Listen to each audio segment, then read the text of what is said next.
Live.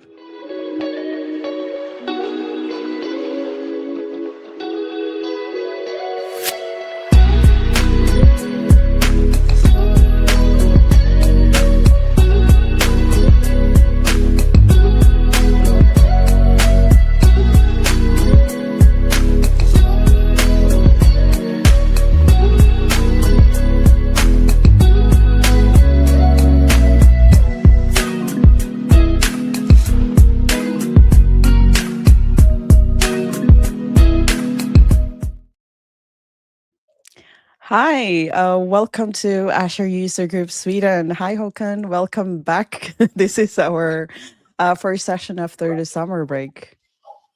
Yes, thank you. Thank you so much. I hope you had a good summer. Yes, I think so. I worked mostly on my summer break, but I did get some break, mostly in the garden at home. But how about you? Did you have like good weather in Oslo or Norway during the Yes, break? it's been very nice weather, and it's actually still is nice, cozy autumn weather now.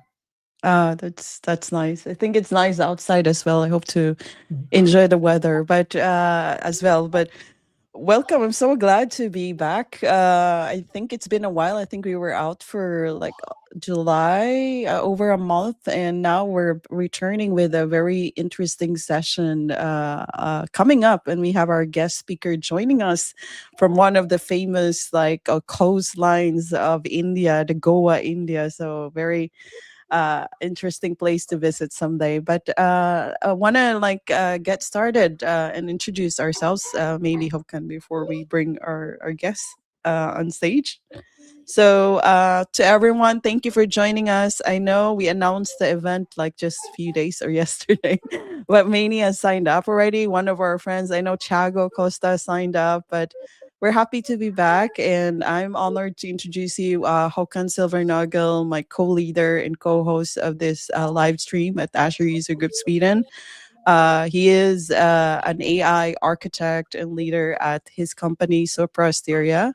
He's also a Microsoft certified trainer, MCT community lead, Microsoft MVP for Microsoft Foundry.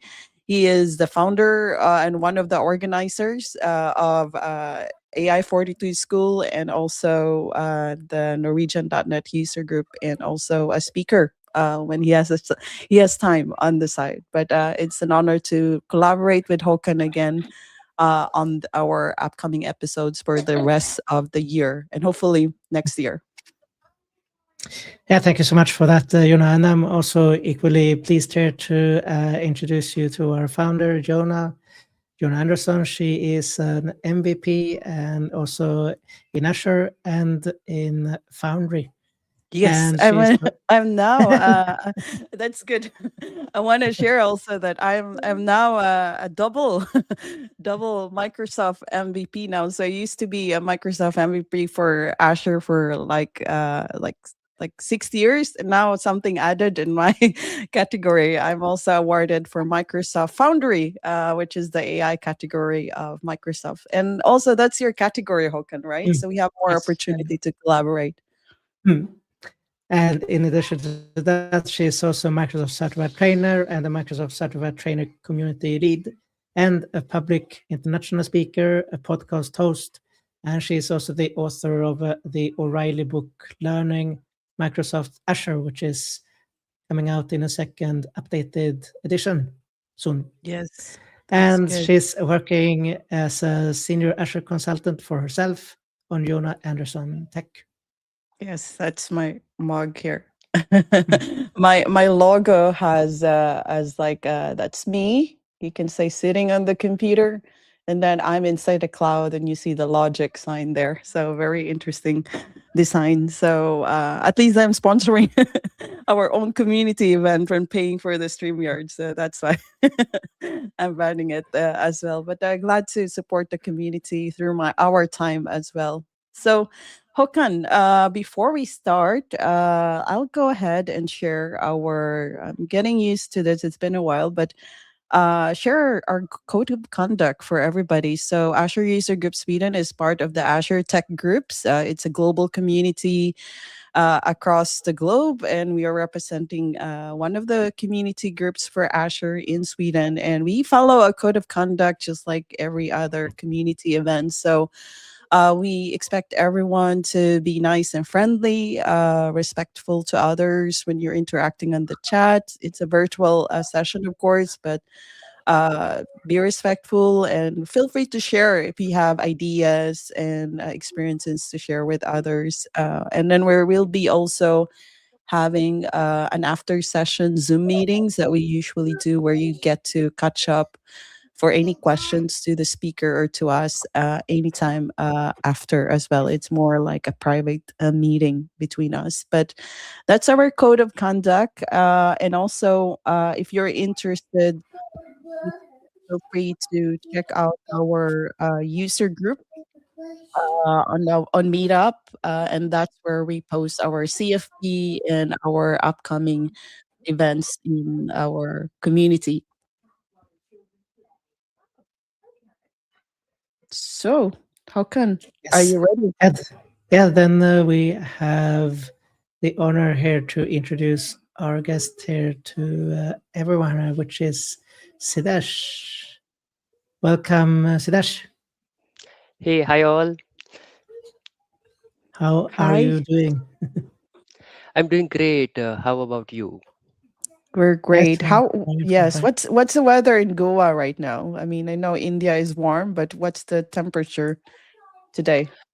It's a rainy season here, but there is a Oh, okay. huge humidity because I'm on the coastline. Oh, okay. Hmm. Understand.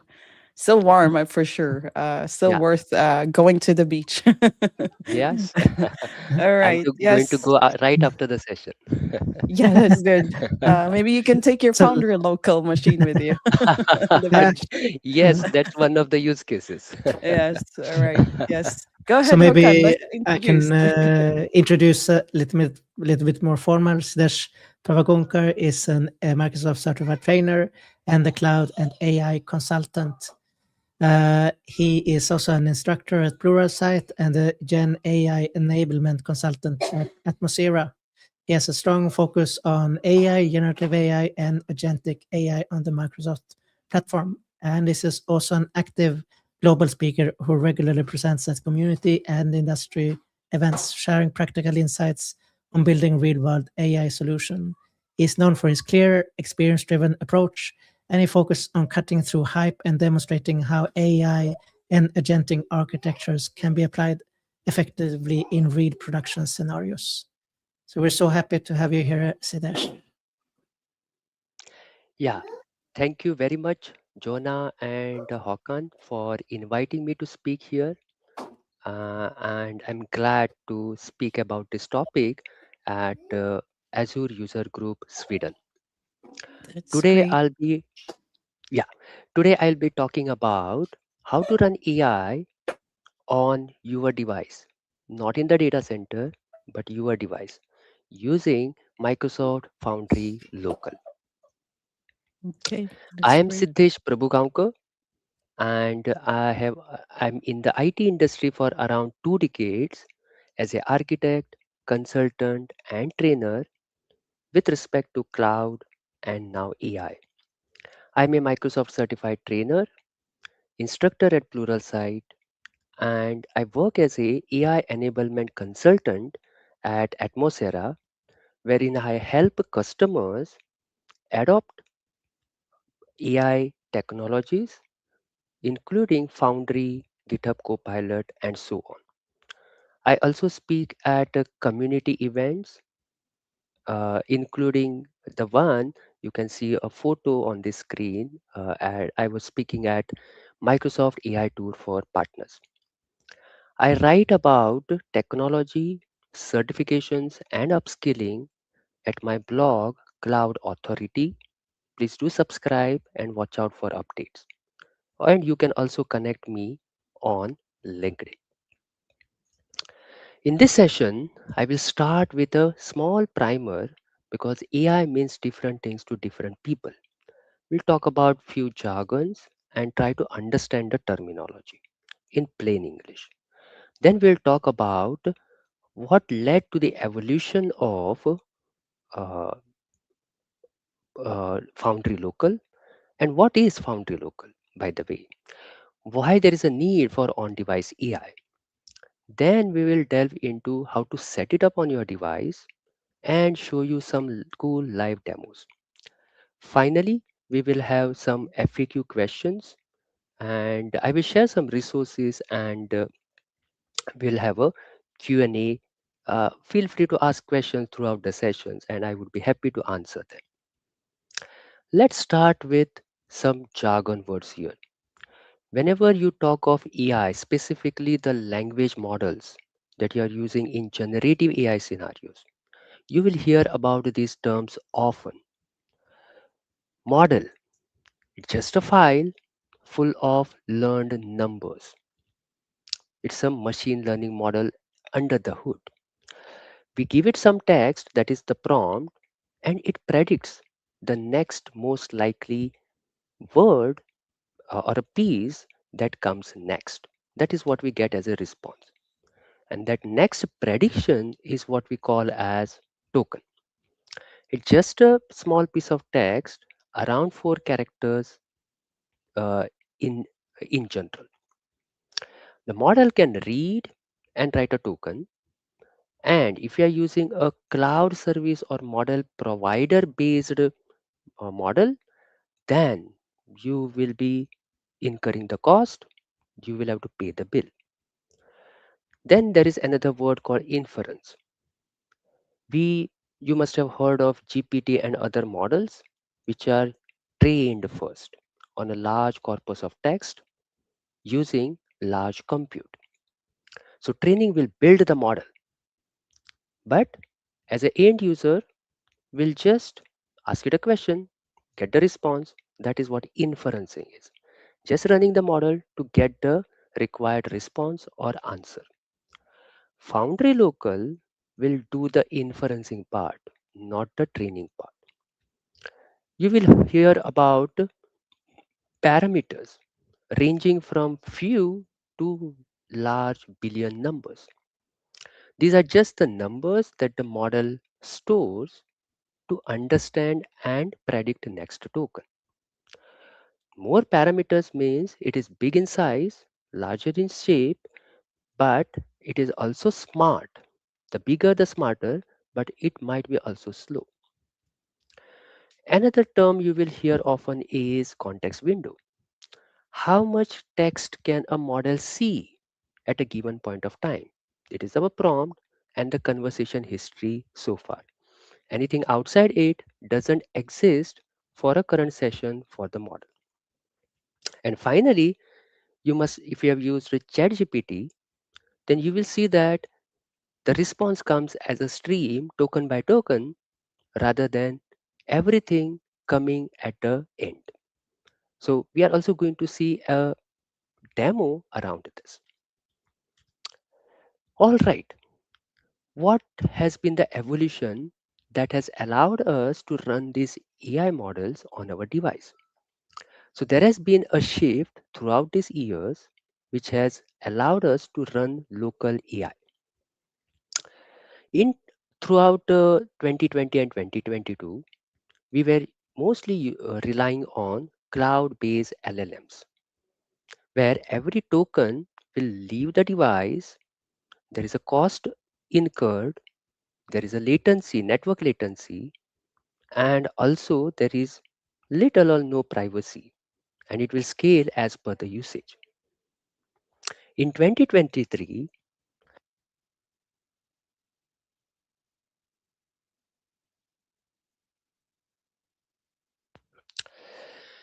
small language models were introduced, like Phi, Qwen, and so on, with less billion parameters, less size, and this actually paved the way for local AI.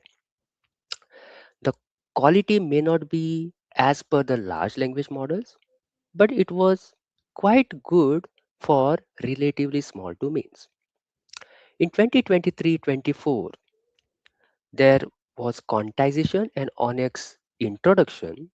we'll see what these terms are on the next slide, which actually allowed us to run these models on your device, having a less compute capability compared to a large data center. In 24-25, Microsoft came up with Copilot Plus. There were other PCs, AI PCs also introduced like Snapdragon X, Ryzen AI, and so on, which allowed us to run AI capabilities on the device itself. And during Build 2025, Microsoft announced something.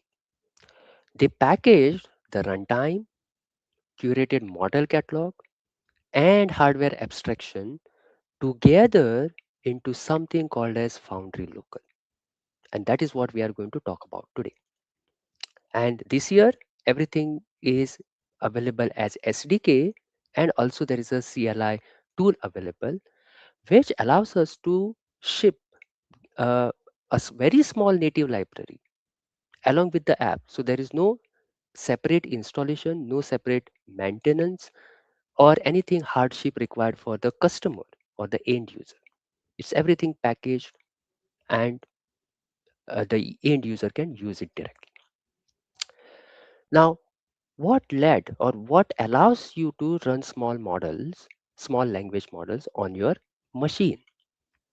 First is the small language model itself, which has relatively low parameters trained on some curated data, not a general purpose data. It is great at doing a job of summarization, extracting relevant text, classification, chat, and tool calling. Quantization means instead of storing the each number within the model of 16 or 32 bits, we store it rather in a smaller bit size. This is going to save the space as well as the size of the model. Roughly 4 times smaller, 4 times faster, at a cost of some quality, but that is comparable and usable for most of the cases we are going to see. And last but not the least, something called as ONX. This is Open Neural Network Exchange, the full form of it. This is an open model format and the runtime engine that actually allows us to run any model on any processor, not just GPU or NPU. We can fall back to CPU as we are going to see in further slides. So these three capabilities actually allow us to run models or AI locally on our device. You will see you are seeing some models here. This is the model with a relatively low size and it will take less space on your device. It is an instant one, and this is what we are going to use. But there are other models available in the catalog. Now, there are some limitations also. These models will struggle at deep multi-step reasoning, thinking. If you have a very long document or multiple documents to be analyzed or processed, there are obscure facts, then these are not the use cases for local AI. You should use cloud-based AI for that. Now, what is Foundry Local? This is Microsoft's package with an end-to-end local AI solution that will ship as a single native library within your application. No separate installation required. Runtime size is very low. There are SDKs available for 4 programming languages. The model catalog supports not just a chat-based models, but also you will see Whisper there, which is audio, supports audio, as well as multimodal supported models also available in the catalog. It is going to auto detect the hardware irrespective of the chip. There is no separate configuration required. You can also expose the underlying model as a OpenAI compatible API format which other applications can consume. The most important part, you don't require any Azure subscription for this, and you can run it on all three platforms. Now, there is a cross-platform SDK available, as well as Windows-specific SDK also available as part of WinML.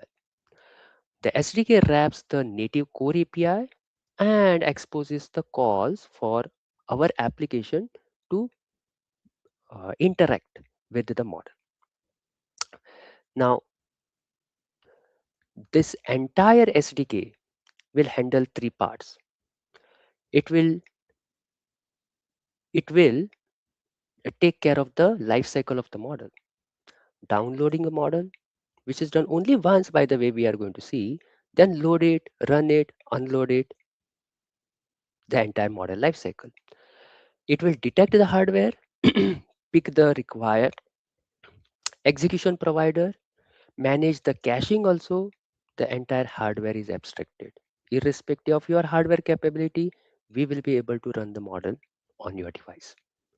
And last but not the least, for inferencing, all sessions are thread safe. Even if concurrent requests are made, there is no extra locking mechanism required. So the runtime is embedded and you get a single application. No separate installer, no background service, no daemon service required. This architecture diagram taken from the official documentation gives you entire picture of how does it actually work and what all components are involved. You write your own application in respective language using the SDK and you send a prompt or the request. Your application is going to make a direct function call in process to the core API. Again, it's a package available on respectively on three different platforms. This is going to, uh, and by the way, there is no daemon service, no HTTP hop, no CLI involved here. This is going to manage the lifecycle, this core API component, do the actual inferencing, loading and unloading of the model. It is going to abstract the hardware part and manage the session. This core API makes a further call to the OwnX runtime, which is going to use execution provider to actually process that prompt or our request and give us back the response. We can take, we download only for the first time, but we can take the model from the catalog. Again, we can use a variant which matches with the hardware, download it for the first time, cache it, then fully available offline. And also, as I mentioned earlier, we can expose this as a REST API endpoint, which can be consumed in LangChain or other applications. On Windows, if you are using this, then there is a WinML, Windows Machine Learning Platform native library, which will use the execution provider plugins from the Windows update itself. It will negotiate the driver compatibility and so on Windows specifically. But for other platforms, SDK will bundle it and take care of it altogether. There are four phases for a model lifecycle. For the first time, when you ask the catalog for an alias, remember this word, alias, it is going to download and cache it for subsequent use. Then we'll go initialize the runtime session, select the execution provider, which is going to do the actual work on the underlying hardware. This will be abstracted by this runtime. Then we send a prompt and get the response either synchronously or asynchronously as a stream. And this is thread safe, as I talked about it in earlier slide. Finally, free up the memory, unload it.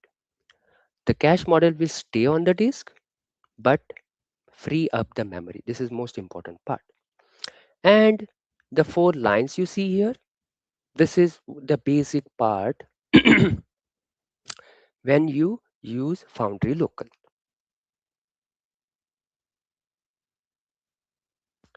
Okay, first I get the model from the catalog by an alias, download it for the first time, load it, get a chat or audio or respective client for the modality, then send your prompts, work with the model, and finally unload.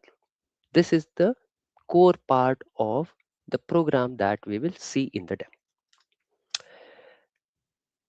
The model catalog consists of not just chat based, but also audio and other modalities, the models for them.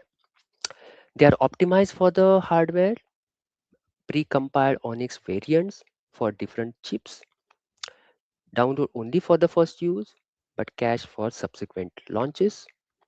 You can pin to a specific version or receive updates automatically. You can configure that. You can even bring your own model. You can compile the model to own X format and run them locally. On the right side, you see some CLI commands, which we are going to see in the first demo. I can list the models, the entire list, but also specifically for a particular device, that is GPU, CPU, and so on. I can search by a name, by a various type, variants, and so on.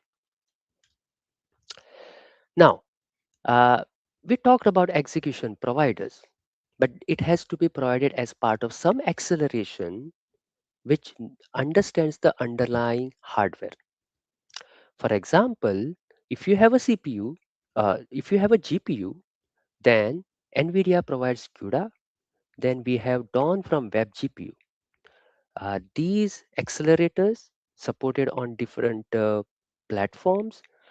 If you want to support a direct 3D kind of uh, environment for your application or Metal on Mac OS, then you can use Dawn from Web GPU.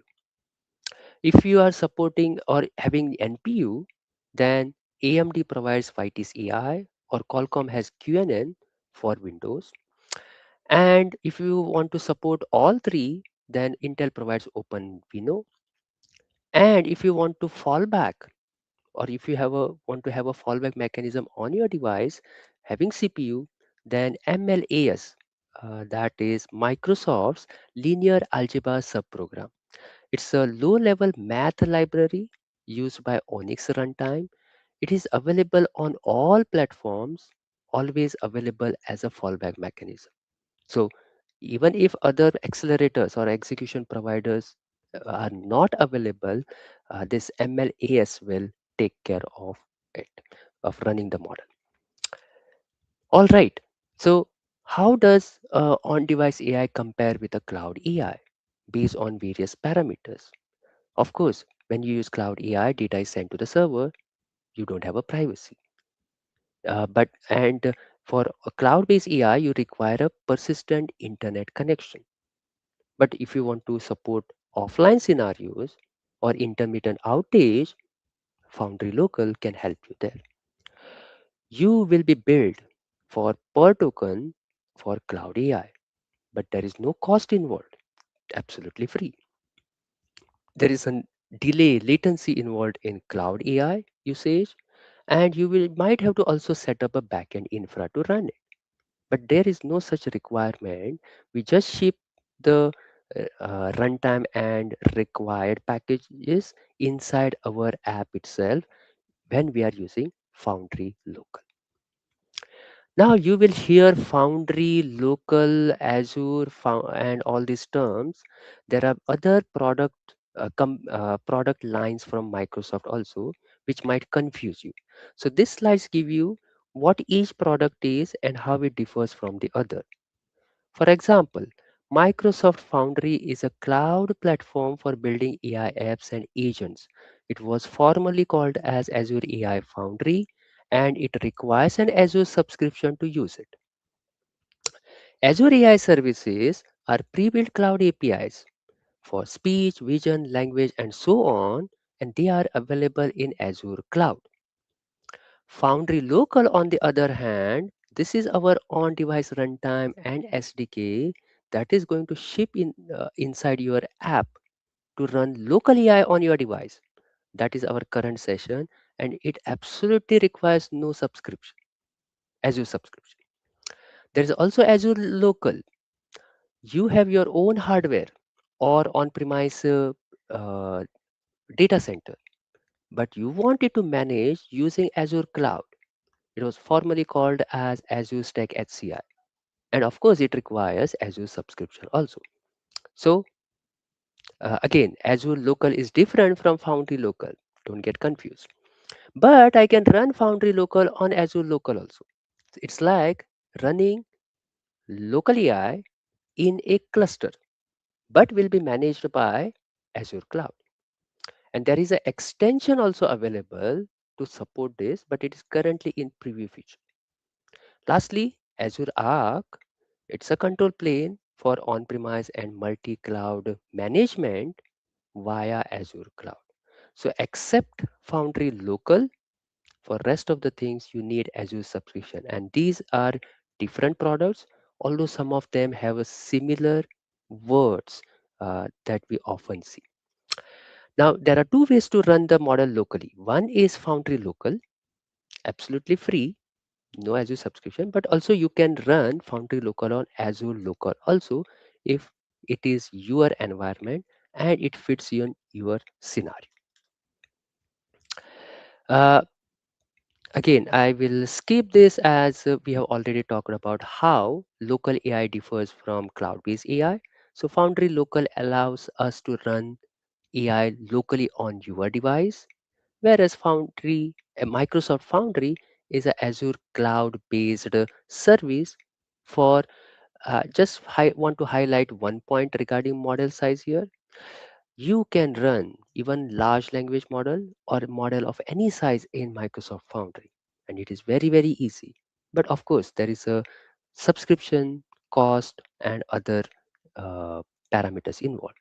But if you want to run a small quantized model on a device, Foundry Local is your go-to service. Of course, we don't have to choose binary options here. We can also combine them as a hybrid option. For example, if I have to do a graceful fallback because of network latency or any other dependency, I have to also take care of cost tier or the budget. And accordingly, I may fall back to Foundry Local if or and for any other parameter. There are other parameters we are going to see. For example, there could be compliance. There could be other reasons why we have to run the, in certain cases, locally or in certain cases, cloud-based AI. So we can route it by complexity or use case, and we can absolutely have a hybrid scenario also in place. Now, this is where we talk about use cases. Where do we use Foundry Local? Regulated industries like healthcare, legal, finance, government, they have to follow the compliance, privacy. The data must be processed on the device itself, and there could be sensitive information. This is the first and most important use case for on-device AI. You might have an example could be a clinician app that works with the patient data. Secondly, maybe there is a technician who is working on the oil rig. There is absolutely no connectivity or very low connectivity. He or she has to work in the offline mode. For the field work or remote work, local AI makes sense. And a college or a school might need to run AI labs for coding, teaching, and so on. Again, they may not have the sufficient budget to run cloud accounts for them. So Foundry Local can help the institutes also.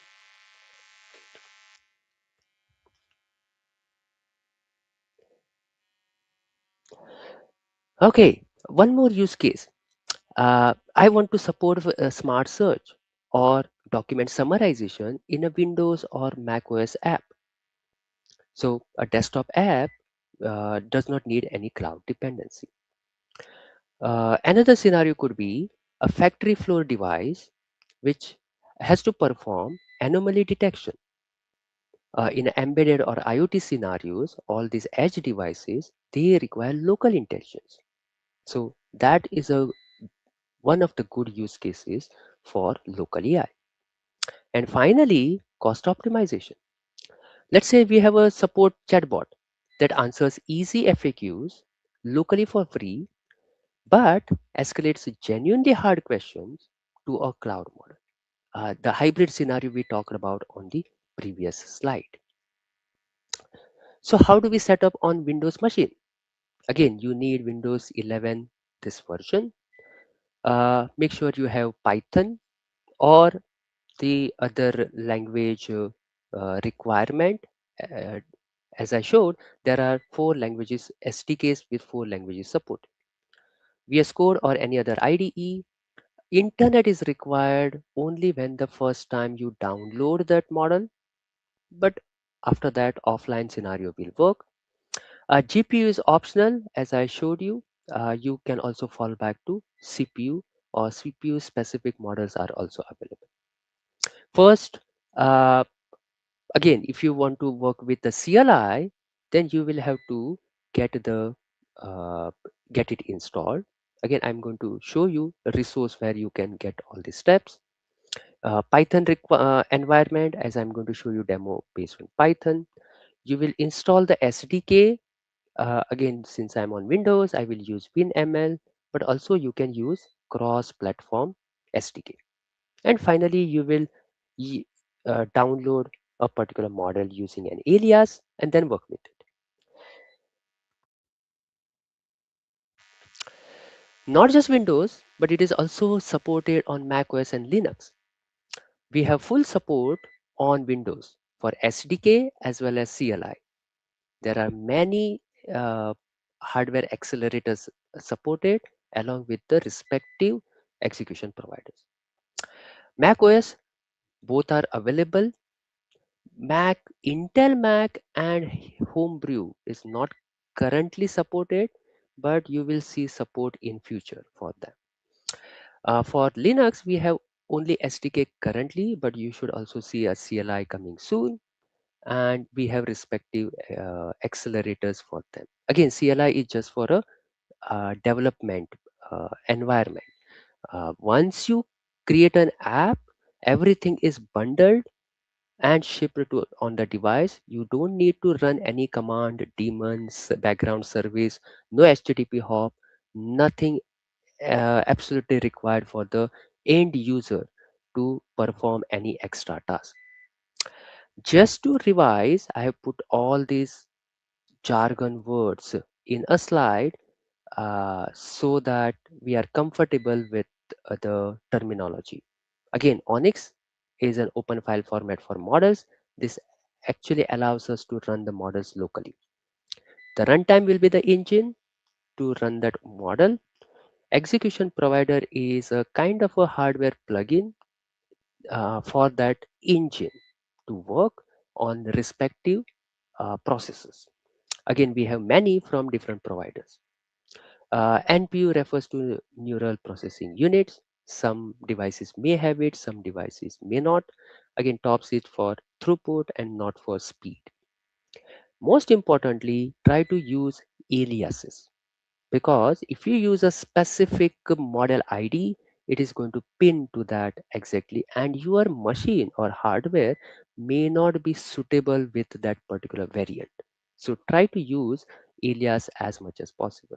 Of course, these can call the tools, as the functions can be called as tools, and as we have caching for other servers, the this entire Foundry local application can also cache so that it can quickly generate the next token if it can find in the cache. All right, let's go to the first demo. What I have done is I have already installed the CLI tool, and we are going to run a bunch of commands to see how to uh, download the model as well as work with it. Now, the most important resource is foundrylocal.ai. If you go here, you will be able to see the list of all the models, the official documentation. You can also download the respective SDK for 4 languages, as well as Windows CLI installer is available here. Now, if I click on this docs, it takes me to a documentation site and it gives me some samples, how to install the packages and all the steps. What I have done already is I went to the CLI guide, went to install Foundry Local, and using winget, I have installed Foundry Local. This allows us to run CLI commands on my machine.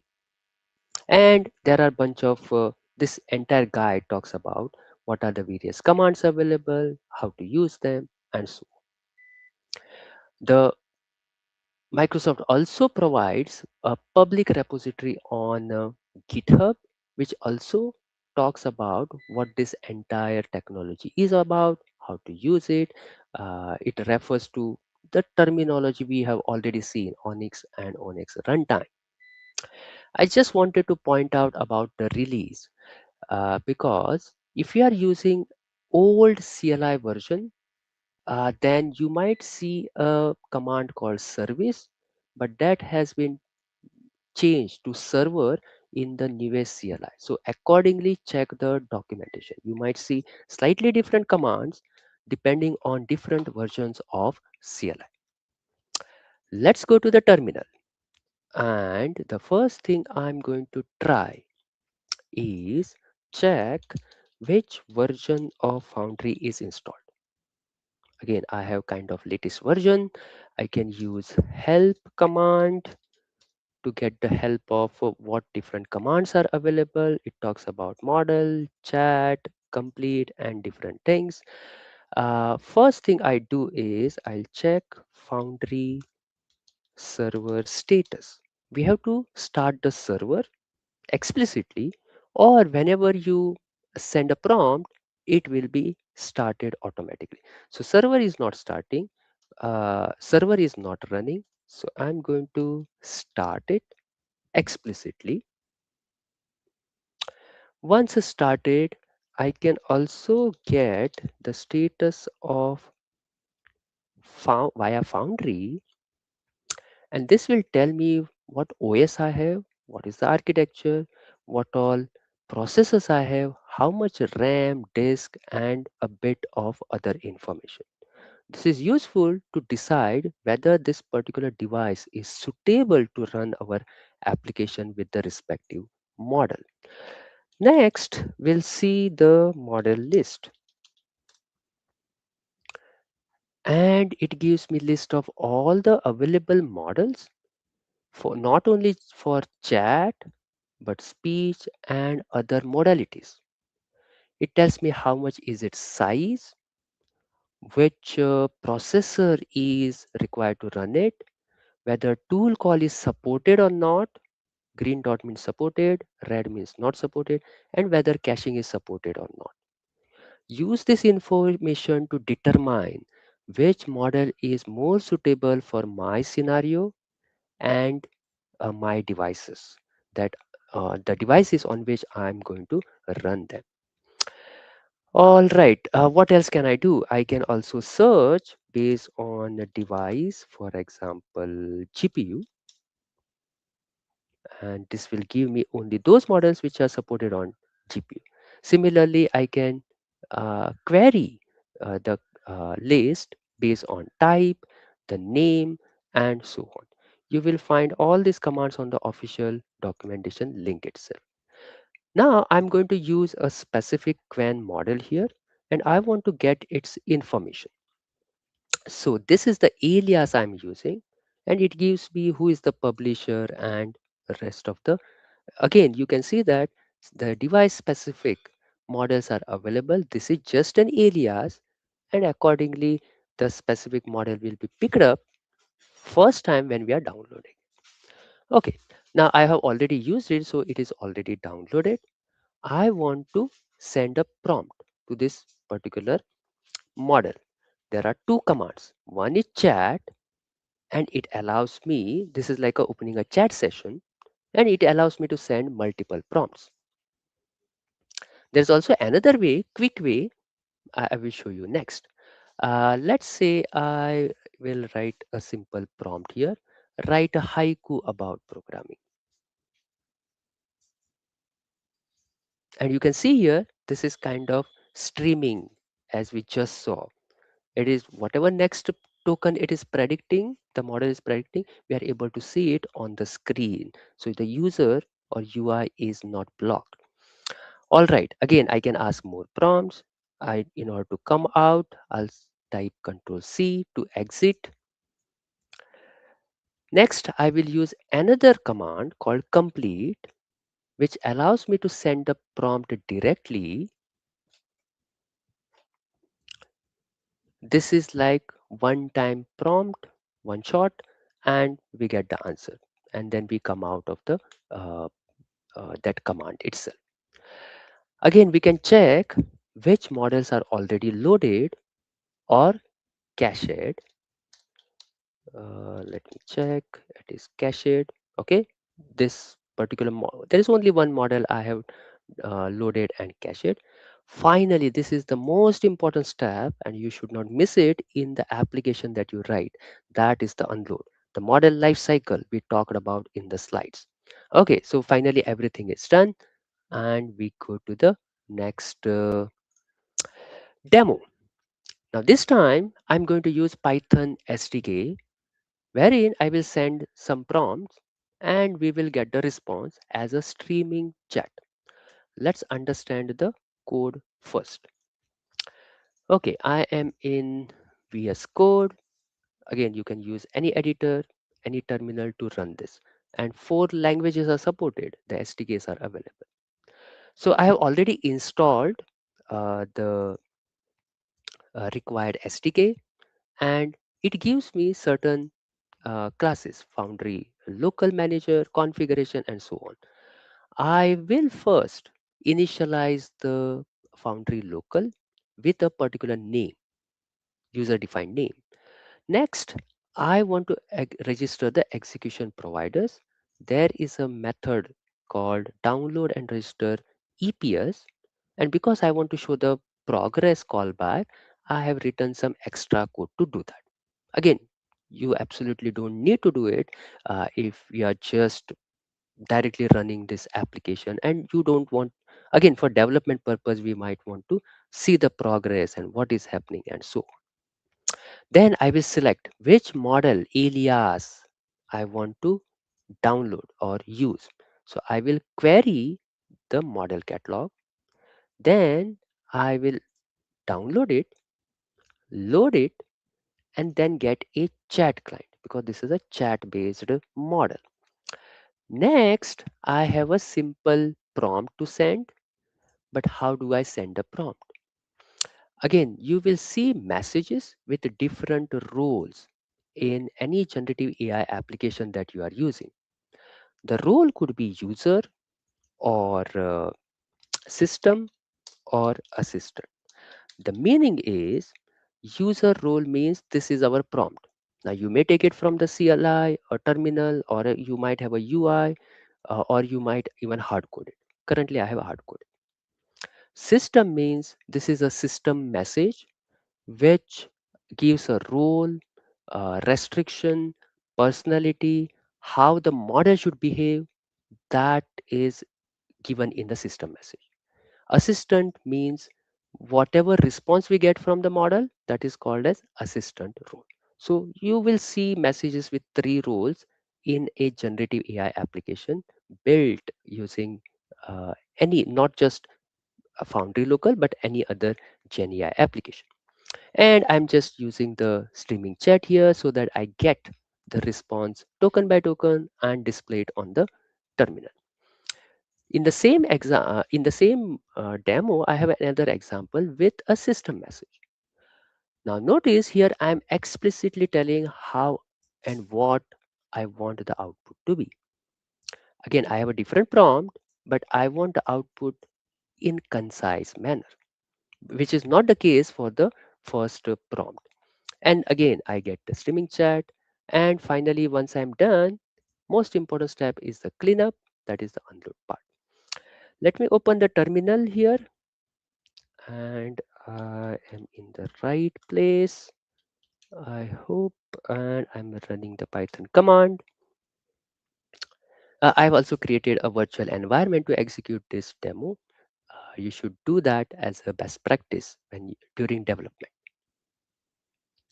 Okay, you can see here SDK is initialized, EPs are ready. This is the model. This is actually a variant, but a specific model will be downloaded. The first example, notice it is kind of typing one by one. I had a prompt around golden ratio. Notice this is the response, and as it is streaming, we are able to see it on the terminal or screen, whatever interface we have.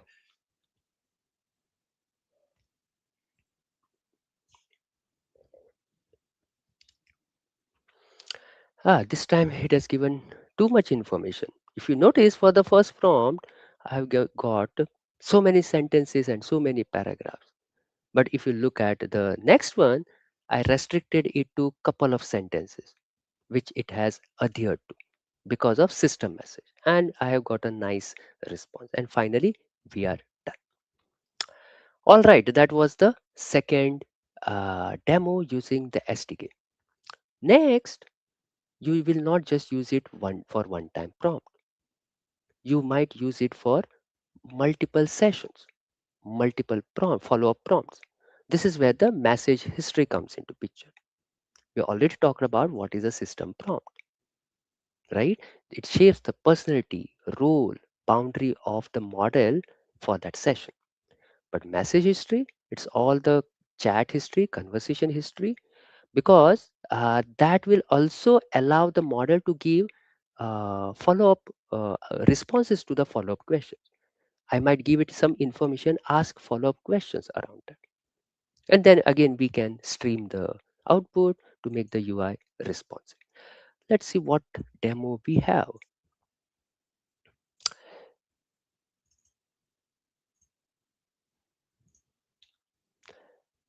Again, we initialize the Foundry local uh, instance, then register for execution providers. Then I will get the model or refer to a model in the catalog. This will actually download. This is going to load it. Then I get the chat client to start my uh, prompts. First, I define my system prompt. I say you are a helpful, friendly assistant. Keep your responses concise and conversational. If you don't know something, this is very important. Say so explicitly. I don't want, you must have heard of hallucination and so many problems. That's a topic for another session. But you have to be aware of what are the problems or limitations of whatever technology you are working with. All right. Next, I'm asking user to input here, not hard coding. Whatever message I input, that is the prompt. So that will go as a role user message. Then whatever assistant response will stream it and display it. All right. That's the basic premise of this program. Let me clear the screen and go to a different. So I have to go here, write, and Python. What do I have?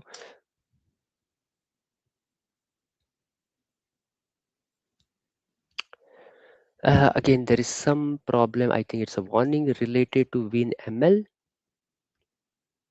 but still it will work. Model is loaded and ready. Okay. Uh, Notice what I'm doing here. I will write one question here. This is a multi-turn session scenario. What is photosynthesis? It will give me some response.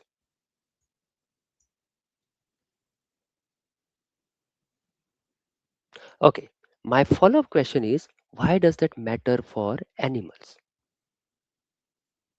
Again, look at the second prompt. I don't specify, if there was no conversation history, the model would not know What was the previous conversation about? That is why this is multi-turn conversation. All right, it talks about, so it knows that we are talking of photosynthesis. I can ask follow-up again prompt like summarize our conversation, what we have talked about so far. And it knows that I'm talking about photosynthesis. Finally, when I'm done, I will quit. Again, most important step is to unload the model. Again, these are very simple examples available on the official link, as well as a lot of examples. Tutorials are available on the GitHub site also. You should explore and experiment. This will allow you to understand as well as try out different scenarios. My next one, and will probably be the last demo uh, of tool calling. Let's say model has limited knowledge, but it has to use some tools to perform some action, such as in order to get the current weather in a particular location, I will have to call a web tool. Maybe there is some other action I want to perform, and it needs to call an API and so on to get the relevant data. This is where tool calls are. Uh, Again, there are some frameworks like LangChain and so on that makes it easy, but we are going to build our own tool via functions. Let's see what demo we have.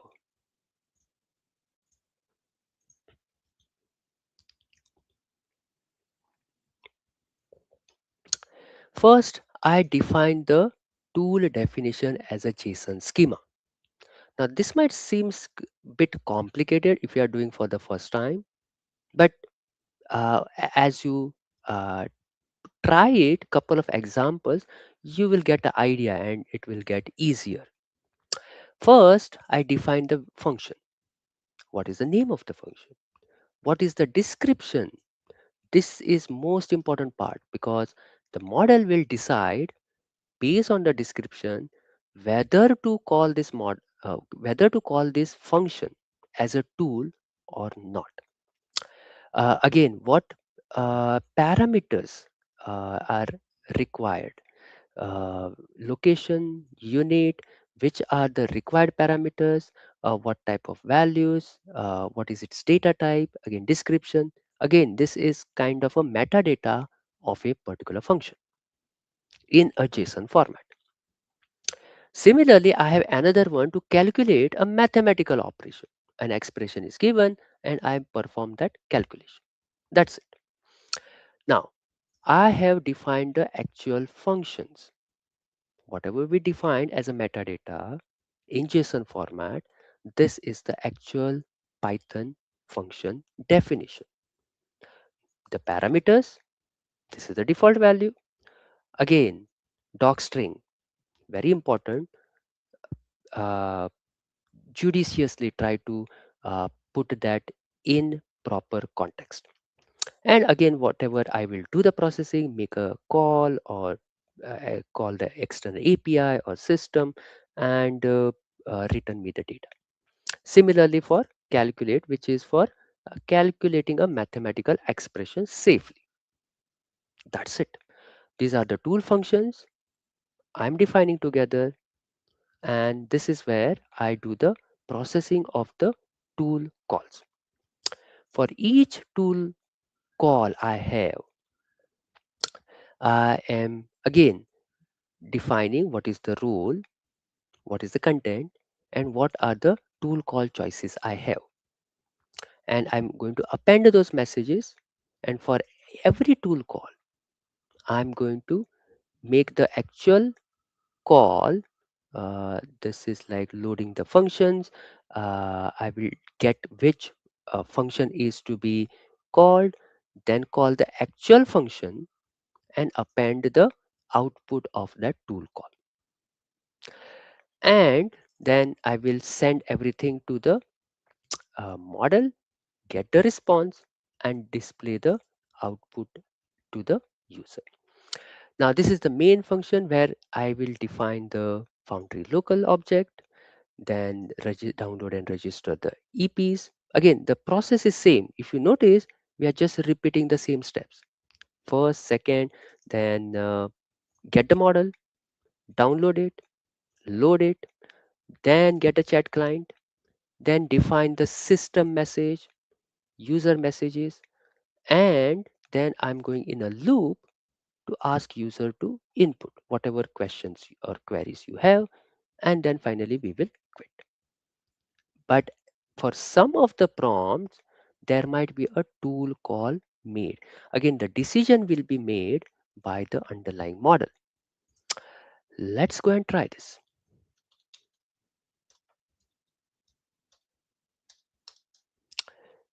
Okay, and I'll say demo 4.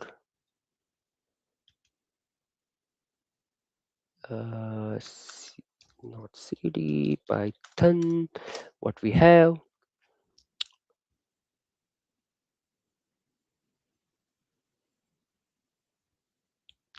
Hakan and Jonah, do we have 5 more minutes?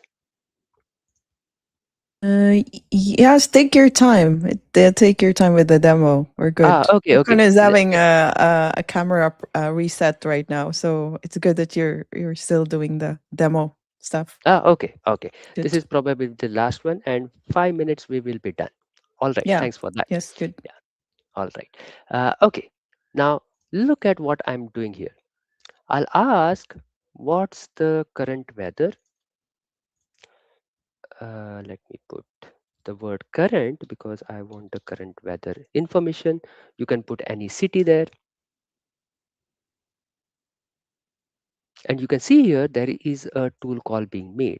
Now, this is going to simulate the actual web tool call, but in a real scenario, you can make call a web search, for example. You can call external services, external APIs in a real scenario. Now, my next question is, okay, let me just use this. And, okay, can you see here? The underlying model has inferred that this is a mathematical expression and there is a call, there is a tool available as a function call. So not only prompt, not just system prompt, system message, and not just conversation history, we also pass the tool information. Everything is packaged as an actual prompt and sent to the model. And then model decides what, how to do. Okay, and if it sees any tools are available and if they are relevant for the particular prompt, the model is going to make the tool calls and get that information. Now, if I ask a question or a prompt which has nothing to do with the available tools, and you can see here, there is no tool call made. Again, the decision is made by the underlying model. So this is how you can add tool calls also, and the model is going to smartly decide what, how to do. Perfect. One more point I want to share here for everyone.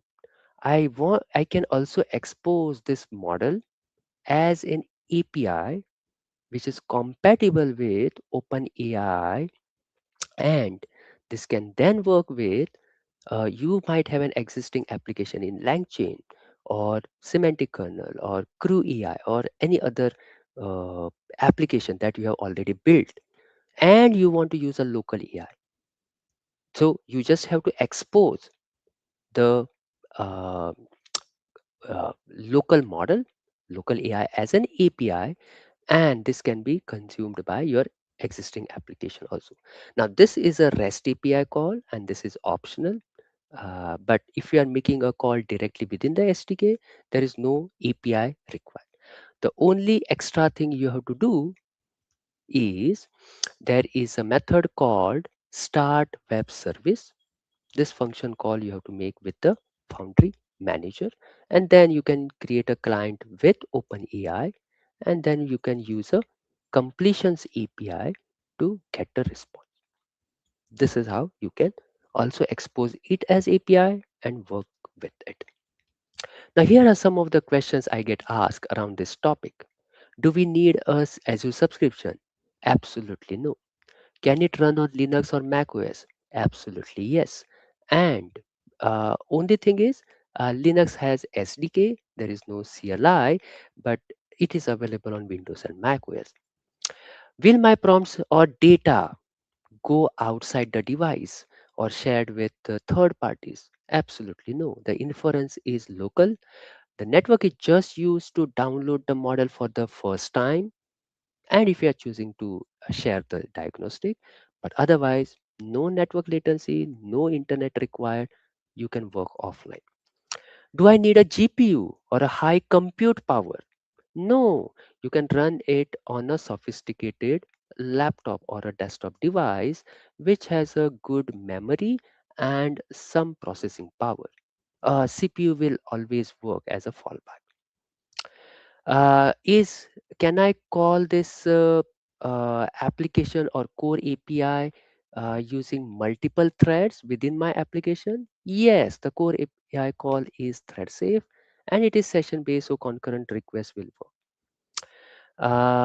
What are the other questions? How do model updates work? Again, you can pin to a version or let it update automatically. You have configuration available. Can you use your own model? Yes, absolutely yes, but you will have to compile it as a onX format first, and then Foundry Local will be able to run it. No cost, no license, no dependency. Of course, within the SDK, you will build your product and the entire runtime and the model and the application is packaged together. You can ship it to the device. No extra CLI call, no extra installation, no service, no daemon, nothing needs to be set up explicitly on each of the devices. That's the beauty of Foundry AI. So this is my ask for everyone.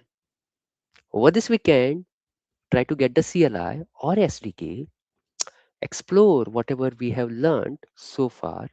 There are so many other things available, and the best resource is just go to foundrylocal.ai, wherein you will find the list of all the models for respective processors, families, as well as hardware accelerators. There is a again SDK available, CLI you can use. You can go to the uh, GitHub repo, and when you go to the official documentation, it has all the, if you are using CLI commands, the installation steps, all the commands, and many more things. There are some nice guides also, tutorials also available, not just for chat which we have seen in the current session, but you can also try out audio or other modality, and I want to see what you build next. Again, I have talked about this. So, thank you very much for joining us today, and to Azure User Group Sweden for allowing me to share uh, some good information about this topic. I'm available on LinkedIn. Please connect there, where I share resources about technology and all these experiments and so on that I do. Also subscribe to my blog Cloud Authority, wherein I document whatever I try to do. So thank you very much, Jonna and Håkan, for this opportunity. Any questions? Yes. Hi, Siddharth. Thank you so much for the great presentation. I've been like learning and watching behind the stage. No question from our audience, but I would like to thank you for the great presentation and demo. I really like it and I learned a lot. I do have a few questions. I'm going to take up one of them alive, maybe the rest after our live stream. We do have a Zoom meeting to those who wants to ask privately. Let me show that. Let's see. Maybe Ho can get a question as well. I have a question that relates to everyone. So, what are the top common challenges or limitations learners or developers or engineer need to be mindful when they are developing or running AI on their device using Foundry Local? And this is not like the ones that's documented, but based on your experience in your hands on yourself. Yeah, I just showed you one list of models, right? Mhm. Again, you have to be mindful of the size first and foremost. This is the important attribute because uh, sometimes I want to target multiple devices and we may not be aware of, and this is what I have seen with one of the groups I was working with. uh, they had a device with very limited compute and memory. uh, and again, the list of the models that you see here uh, may not work on those devices. So what they had to do is they had to build their own device, own model. Then they converted it to Onyx format, and and the size was even less than the first one, which you see as the lowest size in this entire list, right? That is 331 MB. Uh, Although it seems a very low size, there are some devices, right, where you might have limitations on the disk, RAM, or even the processing power. So this is something you have to be mindful of as a developer, irrespective, because we have support for 4 languages. There is SDK available, CLI available, all the tooling is available. As a developer, we focus on tooling first, and then we come across these challenges as we think of, okay, oh, I didn't think about, okay, this particular size would be the issue. Oh, we have to always think of CPU because NPU or GPU is what we thought of it would be there on the some of the devices. Again, there are some tool calls not supported. Caching is not supported. Sometimes when, for example, a clinician, when there is a appointment for a particular patient, of course we are doing this locally, but that a quick analysis of the patient history is very important in that particular session for the doctor as well as for the patient. So I've seen a bunch of scenarios where the developers, especially, do not think of these parameters in the field, and I just want to highlight this part. Yeah, that's a good answer, Sidesh. Thank you for that. I'm speaking in my behalf. Also, ask this question, and also to those that are very curious to try this locally on their devices or computers. And just like what you said, before you can start coding or building something, you need to make sure that your local environment works and has the good compute and memory and all of that. But thank you so much. We do have actually a last minute question that came through our LinkedIn live. We're getting this question from Japan because I know Taco is a loyal community member. He or she he asked, like, are there any plans to add models like DeepSeek or Gemma? Uh, See, Microsoft is going to add more and more models. I don't have the timeline or exact confirmation, but rest assured, Microsoft is not just Microsoft, but many other companies are going to go bullish. uh, Remember the use cases slide I talked about. We are going to move away from cloud for couple of main reasons. One is the compliance, privacy, and all those parts, and second is the cost. It is getting more and more costly to use cloud based AI models nowadays. So absolutely, these models will appear as we move in the future. Not just these, you should see vast other models. And in fact, if you are interested in having a specific model but is not available in the catalog, you feel free. You can also you do a Onyx format of a specific model and use it on your device. Nobody is stopping you there. Or you can build your own. Yeah. Also, right? Yeah, I Yes. hope that satisfies the answer satisfies Taco, our member. But Håkan, I know that you're also working and loving a lot on Foundry Local as well. Is there anything you want to add or you want to ask? Yeah, so first of all, thank you so much, Siddharth, for a really great presentation here. And just to add on to the last point that you were discussing here, if you could say a couple of more words on how would you actually go about if you have your own model and then you want to convert it to this Onyx format, how would you do that? Oh, okay. Uh,